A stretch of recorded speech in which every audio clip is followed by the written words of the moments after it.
executive team made this the most gender-balanced financial dinner I had attended. I had gotten to know one woman at the table a little better during the conference. I'll call her Irene. She had confided to me that she waited for decades to launch her own career in finance because she felt that, as a woman, she wouldn't have been taken seriously until a few years ago.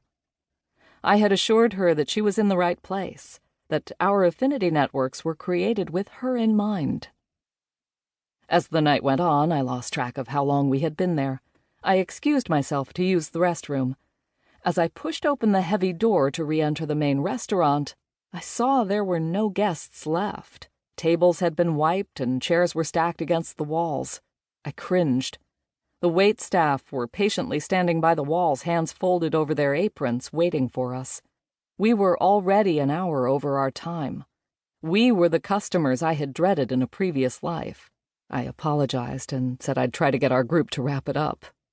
The kitchen radio blasted the game. They were headed into extra innings. When I returned to our room, I told the group that we were the only ones keeping the place open and suggested we take the party back to the hotel bar. But the conversations carried on. After another 20 minutes, one of the black waiters slipped in gingerly and asked if everyone was happy with their evening before they wrapped up for the night. He was ignored. He tried again. "I'm so sorry to put an end to what looks like such a fun night, but we are going to have to be closing up soon." Irene cut him off. "Oh, honey, we pay your bills, so we'll be leaving when we're leaving." Our server nodded and retreated.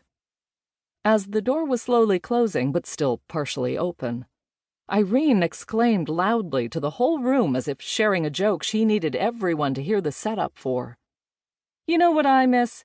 Back in my day, I could have called him boy and no one would have had a problem with it. Back in my day, I could have had him fired for speaking to a white woman that way." A moment later, I found myself standing. I was on my feet, an involuntary reaction, irrepressible. I was not weighing questions of correctness. It was far more basic. Somehow I thought I could not be the only one. But around the table, my colleagues were only staring, staying seated, saying nothing. "Oh, honey, sit down. Don't get upset," Irene urged. Nervous laughter rattled through the room. My hands went cold. How could I be the only one? They all said they cared. They made public statements. What are they doing? Why is nobody saying anything? A roar was audible from the kitchen. The cubs had gone ahead. When my voice came, it was shaking. "Back in your day," I reminded Irene, "you wouldn't be sitting at this table. Back in your day, you wouldn't have been taken seriously as a woman in this profession. We're all here tonight because we don't want to go back to that time." An exec nervously pushed around chunks of his surf and turf. I picked up my purse and coat, gave the castle doors one last shove, and left. I rushed past the servers waiting to clear our table, out of the restaurant, and into a lone taxi waiting like a lifeboat. On the way back to the hotel, triumphal horns blared throughout the city. I wanted to rejoice with my euphoric driver, but I was stunned.